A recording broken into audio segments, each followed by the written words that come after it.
On winter nights during the First World War, thousands of women travelled by train across Yorkshire to a huge factory outside Leeds, where they spent long shifts filling artillery shells for the front line.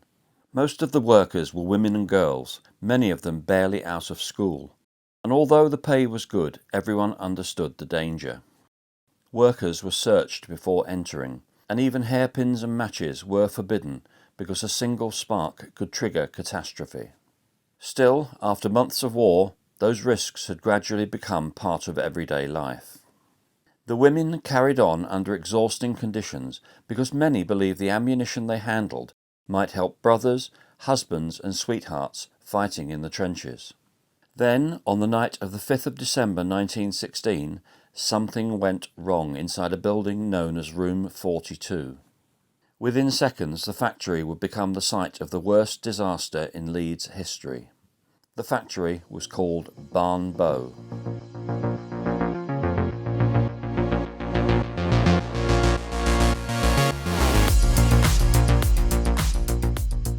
By the winter of 1916, the First World War had already consumed hundreds of thousands of lives, and the fighting in France had turned into something far more brutal than anyone had imagined at the start of the war. Entire sections of the front were being pounded day and night by artillery, with guns firing so many shells that Britain was beginning to run out of ammunition faster than factories could replace it, in what newspapers soon began calling the shell crisis. Soldiers at the front complained that guns were falling silent at critical moments because there simply were not enough shells to fire, while back in Britain the government faced growing anger and panic over the fear that the country was losing the industrial race against Germany. Factories were now becoming almost as important to the war effort as the battlefields themselves. Across Britain, new munitions plants appeared almost overnight, built with one purpose in mind: to keep shells moving towards the Western Front as quickly as possible. One of the largest and most important of those factories rose from farmland outside Leeds, where thousands of women and girls would soon find themselves working with explosives powerful enough to kill them instantly if something went wrong. Many of the empty shell casings arrived from other Leeds factories, particularly the Leeds Forge Company at Armley, which by this stage was producing more than 10,000 shells every week, before being filled, fused and prepared for shipment to the front at Barnbow. Built on open land between Crossgates and Garforth just outside Leeds, it quickly became one of the most important shell-filling factories in Britain. Railway lines were laid directly into the site so that trains could bring in raw materials and carry finished ammunition back out again, while huge 800-foot-long platforms nearby handled the constant arrival of workers travelling in on what became known locally as the Barnbow Specials. The scale of the place astonished people who saw it for the first time. Buildings seemed to spread endlessly across the site, with workshops, boiler houses, canteens, railway sidings, changing rooms, storage huts, and long timber processing sheds stretching across what had recently been open farmland. Eventually the site would cover more than 200 acres. Workers later described it as a city within a city, an immense factory complex operating day and night under conditions of intense secrecy.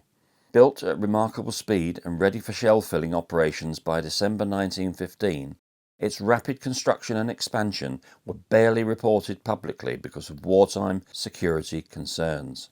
Among the thousands arriving there each day was a 15-year-old girl named Edith Sykes.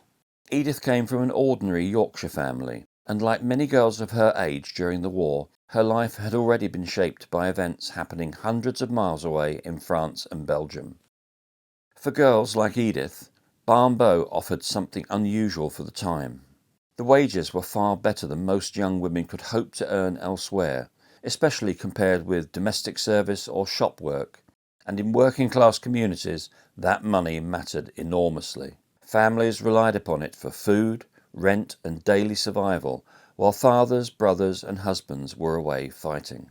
Basic pay for munitions work was already considered good, but once piecework and production bonuses were introduced, output reportedly trebled, and some of the women handling explosives were taking home between £10 and £12 a week, an enormous amount of money in 1916.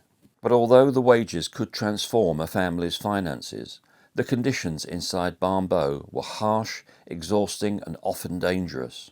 Women working directly with explosives had to change into special buttonless clothing and caps, while rubber-soled shoes were compulsory to reduce the risk of sparks.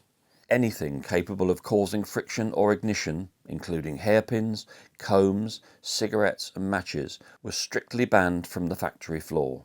Long shifts became part of everyday life, and with the factory operating around the clock, proper holidays were virtually unheard of. The chemicals used in shell production created further problems. Prolonged exposure to cordite and TNT caused many workers' skin to turn yellow, earning some of the women the nickname canaries. Large amounts of milk and barley water were provided because they were believed to help to counteract the effects of the chemicals. And Barnbow even maintained its own farm with around 120 cows, producing hundreds of gallons of milk every day for the workforce. Even so, Barnbow employed somewhere between 16 and 19,000 workers by late 1916, and more than 90% of them were women or girls. Many were recruited through an employment bureau at Wellesley Barracks. Some travelled from nearby places like Castleford and Wakefield, while others came from villages scattered across Yorkshire, using free rail passes provided to get to and from work. Many had never worked in heavy industry before the war began. Despite the conditions, there remained a strong sense among many of the women that the work itself mattered.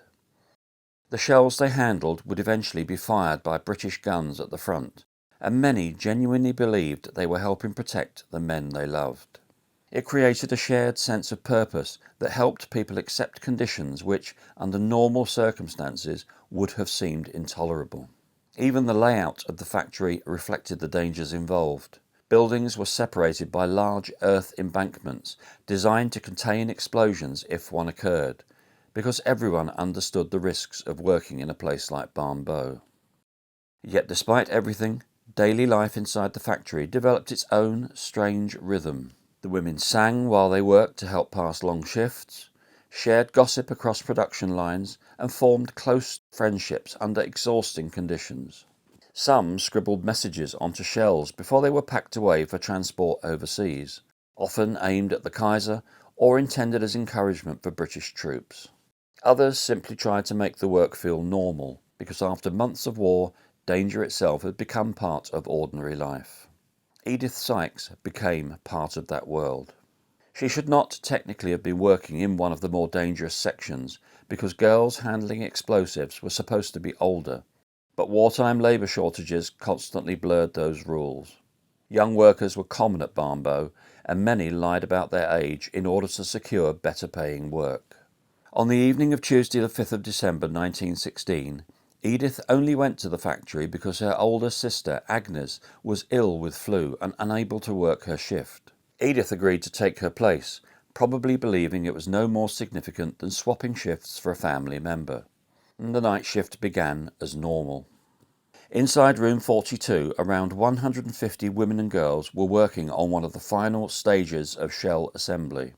The shells arriving there had already been filled with explosive material elsewhere in the factory, and workers now inserted the fuse and tightened the caps before the shells were packed for transport.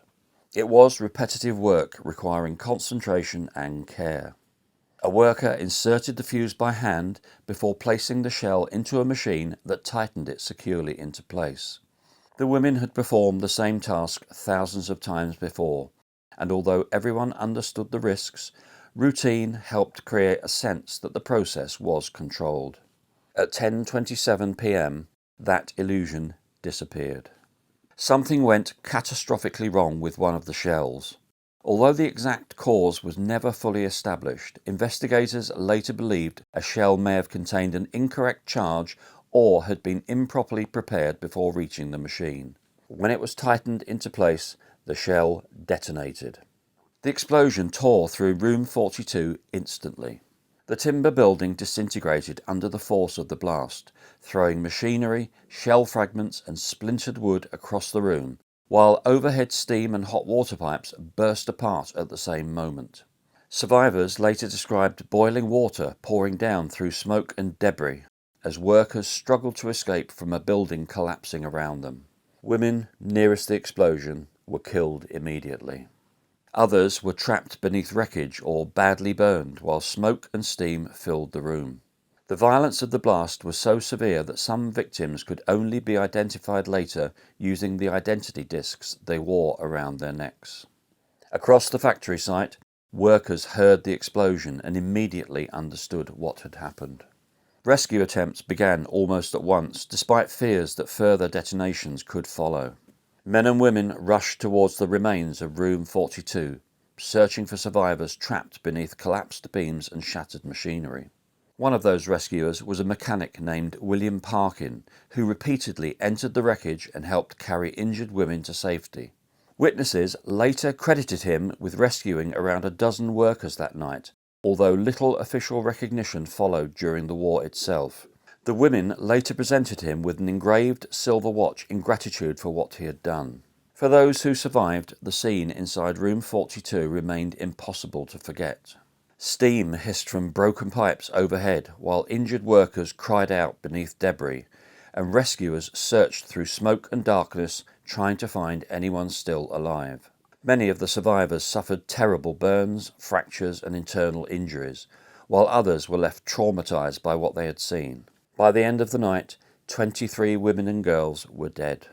Others died over the following days and weeks from injuries sustained in the explosion, bringing the total death toll to 35. Edith Sykes survived the initial blast, but later died from her injuries. She was 15 years old. Her sister Agnes survived only because illness had kept her away from the factory that night, a fact she reportedly struggled with for the rest of her life. For many families, the disaster left similar scars. Mary Elizabeth Wortley left behind 10 children when she died, while Elizabeth Mason left 5 children, 4 of them still very young. Eliza Grant, another victim, had not originally been due to go to work that evening, but agreed to accompany a friend, and left behind 9 children after the explosion. The disaster devastated families across Yorkshire, yet most of Britain knew almost nothing about it. Because the country was still at war, censorship rules prevented newspapers from fully reporting what had happened. Local papers carried vague references to women being killed by accident, but the true scale of the disaster remained hidden for years. Even the funerals were subdued compared with the scale of the tragedy, because the government wanted to avoid public alarm surrounding munitions production. Inside Barnbow, however, the war continued almost immediately. Perhaps the most shocking detail of all is that within hours of the bodies being removed from Room 42, other women reportedly volunteered to continue working there. The need for shells had not disappeared, and after years of war, many people had accepted danger and sacrifice as unavoidable parts of everyday life. That mentality explains much about Britain during the First World War. By 1916, the conflict had touched almost every part of society, and civilians increasingly saw themselves as participants in the war effort rather than observers. Factories like Barnbow became battlefields of a different kind, where workers faced exhaustion, toxic chemicals, industrial accidents, and the constant possibility of death, because they believed the work mattered.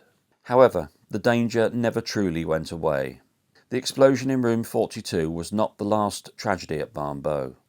Another blast in March 1917 killed 2 young women, while a further explosion the following year claimed the lives of 3 men.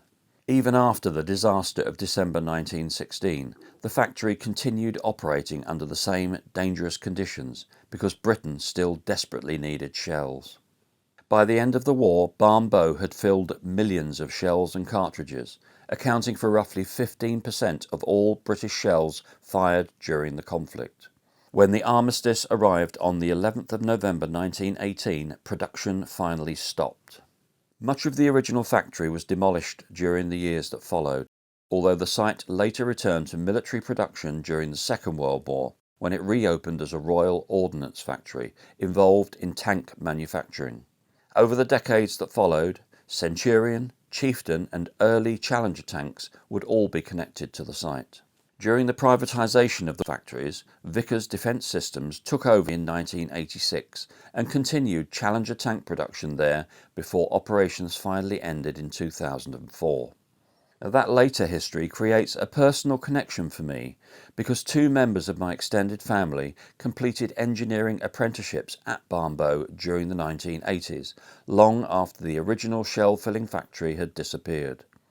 One later became involved in the production of Challenger tanks, linking our family in a small way to a site that had already shaped generations of working lives in Yorkshire. Today, the original Barnbow site is protected as a scheduled monument, and memorials across Leeds now honour the women who died there. Roads, parks, plaques and memorial stones carry many of their names, ensuring that a tragedy once hidden behind wartime secrecy is no longer forgotten. New roads built on part of the former factory site now include Edith Sykes Drive and William Parkin Way, commemorating both the young victims of the explosion and the mechanic who repeatedly entered the wreckage of Room 42 to rescue injured workers. More than a century later, the story of the Barnbow lasses is finally being told again, restoring a place in history to the young women and girls who never came home from their shift. But at the centre of the story is still Edith Sykes, a 15-year-old girl who took her sister's shift on a cold December night in 1916 and never came home. Now, I think this story shows that during wartime it's not just the men on the front line who were in danger. In fact, I think a lot of people don't know how many women did work in factories like this in World War I and World War II, and it really brings it home in the story. Despite the nature of the tragedy, I hope you appreciated the way the information was presented. I'll see you on the next one, and I'll say bye-bye for now.